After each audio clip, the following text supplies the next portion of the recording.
2024 K리그는 쿠팡 플레이와 함께.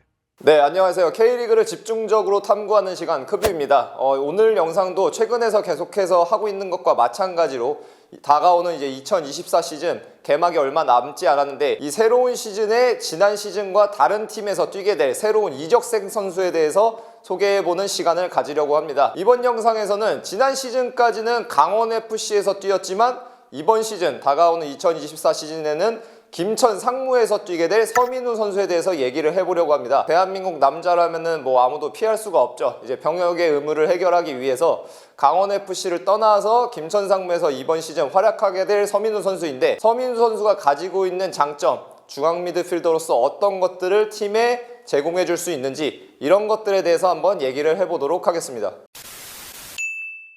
네, 기본적으로 서민우 선수는 미드필더로서 포지셔닝이 좋은 선수고, 그리고 최근 들어서 뭐 아무래도 이제 대중적으로도 어느 정도 알려져 있죠. 중앙 미드필더들은 축구를 하는 데 있어서 상황인식 능력이 굉장히 필요하다라는 얘기를 많이 합니다. 그러다 보니까 시각적으로 정보를 가져가는 능력, 고개를 돌려서 시각적으로 정보를 가져가고 그 정보를 토대로 판단을 내리는 이러한 과정이 좋은 선수가 바로 서민우 선수인데, 그 정보를 토대로 했을 때 자신이 어떤 발로 공을 컨트롤을 해야 되는지에 대한 판단이 상당히 좋은 편입니다. 특히 기본적으로 오른발잡이지만 필요에 의해서는 왼발로 공을 컨트롤한 이후에 반박자 빠르게 그 이후에 오른발로 패스를 전개하는 능력이 상당히 좋은데요.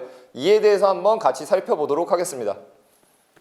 네, 지금 강원 쪽에서 공을 가지고 있고, 방금 보신 것처럼 공을 받기 직전에 시각적인 정보를 가져가고, 지금도 이제 공을 컨트롤하는 발을 보시게 되면은 왼발이 되는 것을 볼 수가 있습니다. 보통은 여기서 이제 오른발로 공을 컨트롤하게 되면은 플레이할 수 있는 각도가 완전히 줄어들게 되고, 가져갈 수 있는 시야, 그리고 가져갈 수 있는 플레이의 폭이 줄어들 수가 있는데, 서민 선수는 왼발로 공을 컨트롤 해놓고 오른발로 접어서 그 이후에 공을 전개하게 됩니다. 그리고 공을 전개했을 경우에는 방금 보신 것처럼 상대 미드필더 라인과 백라인을 관통하는 패스가 들어가면서 상대 2선까지 완전히 공략하게 되죠. 이런 식으로 서민우 선수는 시각적인 정보를 가져간 이후에 판단, 그리고 반대발을 필요하다면 쓰는 능력까지 굉장히 뛰어난 것을 우리가 확인할 수가 있습니다.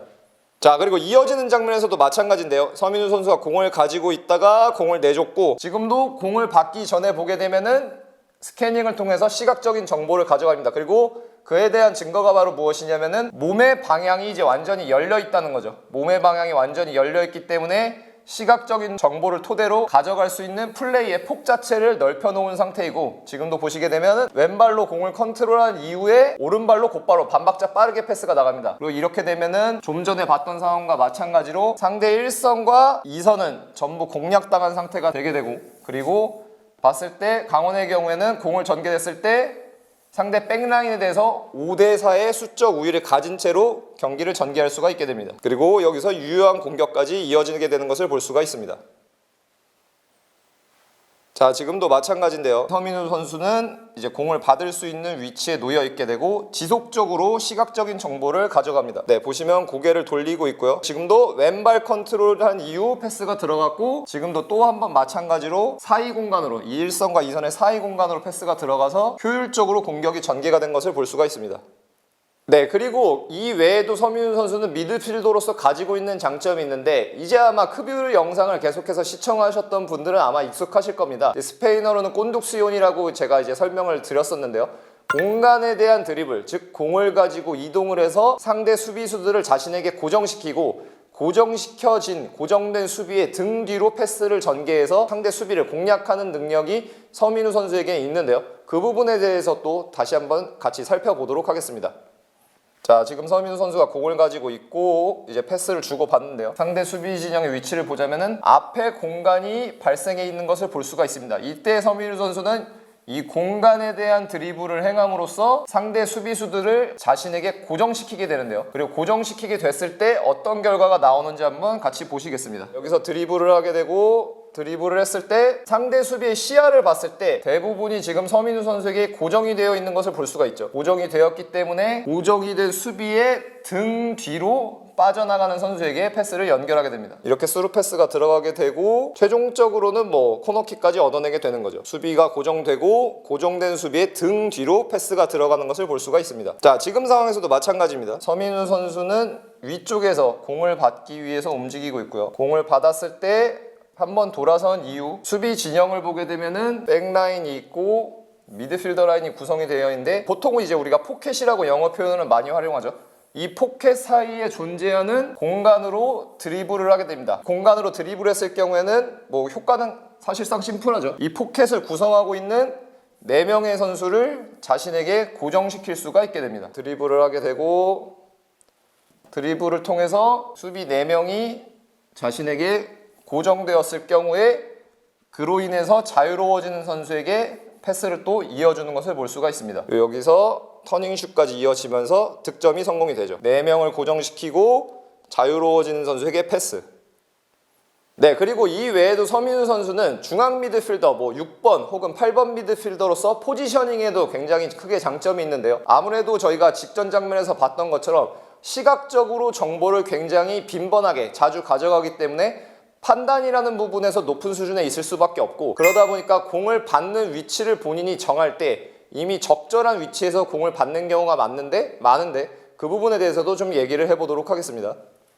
서민우 선수는 지속적으로 상대 1선과 거의 동일한 높이에서 공을 받게 되는 것을 볼 수가 있습니다. 자, 지금도 보시면은 공을 받음으로써 1선을 자신에게 일단 고정시켜 놓고 묶어 놓고, 그리고 센터백들이 기본적으로 자유롭게 공간을 확보한 상태로 공을 가질 수 있게 하고요. 네, 그리고 계속해서 이제 1선과 동일선상에 위치해 있는 것을 볼 수가 있습니다. 그러다가 1선 중 한 명이 공을 가진 선수에게 고정이 되었을 경우에는 순간적으로 공에 대해서 대각선으로 움직이면서 2대1 상황을 받고 본인이 앞을 보고 공격을 전개할 수 있게끔 움직입니다. 네, 여기서도 마찬가지로 몸 방향 설정 이후에 돌아서게 되고요. 그렇게 되면서 팀은 공을 순식간에 5m에서 10m 정도, 아까 위치가 이쪽이라고 감안한다면 5m에서 10m 정도 전진시킬 수가 있었고, 이때도 서민우 선수의 이제 추가적인 장점이 드러나게 됩니다. 서민우 선수는 기본적으로 1선과 계속해서 동일선상의 포지셔닝을 가져가고 3자 플레이를 할 수 있는 움직임을 지속적으로 가져가는 선수입니다. 이후 상황에서 보게 되면은 3자 플레이가 이루어지진 않는데, 만약에 여기서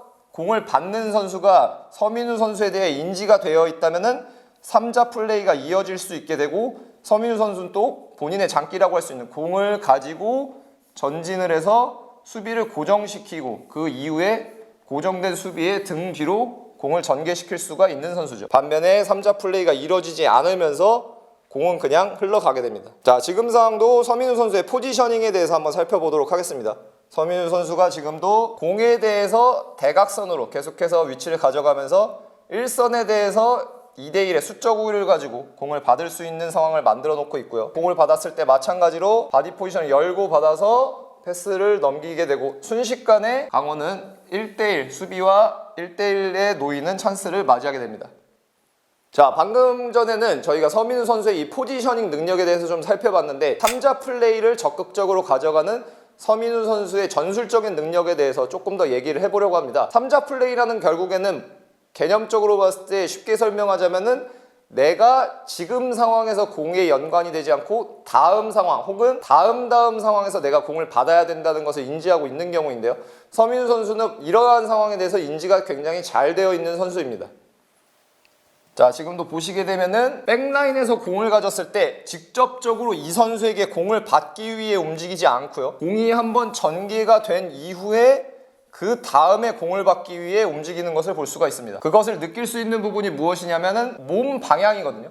몸 방향을 등을 지고 받는 선수가 공을 받았을 때 본인은 앞을 보고 제3자로 공을 받기 위해서 바디 포지셔닝을 이미 설정해 놓고, 그리고 시각적으로 정보를 가져가면서 공에 다가오는 것을 우리가 확인할 수가 있습니다. 반면에 여기서도 3자 플레이는 이뤄지지 않게 되고, 그러면서 강원은 뒤로 물러날 수밖에 없게 됩니다. 자, 지금 같은 경우도 마찬가지인데요. 지금 같은 경우도 서민우 선수는 1선과 거의 같은 높이에 서 있고, 여기서 직접적으로 본인이 공을 받기 위해 움직이지 않습니다. 네, 공이 나갔을 때 여기서 또다시 한번 공을 등을 쥐고 받는 선수가 있고, 여기서 3자로 받기 위해서 몸 방향을 열어놓고 공 쪽으로 이동하는 것을 볼 수가 있는데요. 네, 반면에 지금도 3자 플레이는 이루어지지 않습니다. 그러면서 뒤로 물러날 수밖에 없게 되고요. 자, 이번에는 조금 더 서민우 선수의 이러한 움직임이 실효를 거두는 경우인데, 실효를 거두는 경우는 어떤 경우인지 한번 살펴보겠습니다. 공이 전개가 됐고 여기서 이제 또다시 한번 몸을 열어놓고 등을 지고 공을 받는 선수에 대해서 앞을 보고 공을 받을 수 있게끔 움직이고요. 그리고 공을 받았을 때 순간적으로 상대 백라인에 대해서 지금은 2대2 상황이 벌어진 것을 볼 수가 있습니다. 그리고 서민우 선수는 이 두 명의 벌어진 센터백 사이로 정확하게 스루 패스를 넣어주는데요. 반면에 이제 골키퍼의 전진으로 전북이 이를 막아내는 것을 볼 수가 있습니다. 자, 지금 장면도 마찬가지입니다. 서민우 선수는 공을 가진 선수에 대해서 직접적으로 공을 받기 위해서 움직이지 않고요. 네, 지금 보시게 되면은 공이 나왔을 때 팀 동료가 등을 지고 공을 받았을 때 본인이 앞을 보고 받을 수 있는 위치로 또다시 한번 3자 플레이를 의도하고 움직이는 것을 볼 수가 있습니다. 네, 보신 것처럼 서민우 선수의 경우에는 여러 가지 장점이 있지만 마지막에 봤던 3자 플레이의 경우에도 굉장히 전술적으로 뛰어난 능력을 가지고 있는 선수입니다. 그런데 지난 시즌의 강원 기준으로 보자면은 이러한 서민우 선수의 움직임이 그렇게까지 많이 살아났다고 보기는 조금 힘든데요. 전술적으로 팀적으로 이러한 부분에 대해서 조금 더 인지가 잘 되어 있었다면은 아마도 서민우 선수를 통해서 강원이 조금 더 유효한 찬스를 많이 만들어낼 수 있지 않았을까 하는 생각입니다. 어쨌든 이번 시즌의 경우에는 강원을 떠나서 병역을 행하기 위해서 김천상무에서 시즌을 보내게 되는데, 이번 시즌도 개막이 되기 이전이지만 김천상무가 객관적인 전력이 상당히 괜찮다라는 평가를 받고 있거든요. 그렇기 때문에 서민우 선수가 이런 능력을 가지고 김천상무에서는 또 어떠한 활약을 보여줄지 지켜보는 것도 다가오는 시즌을 즐기는 또 하나의 재미가 될 수 있지 않을까 생각을 해봅니다. 네, 오늘도 크뷰 영상 시청해주셔서 감사드리고요. 오늘 영상은 여기까지입니다. 감사합니다.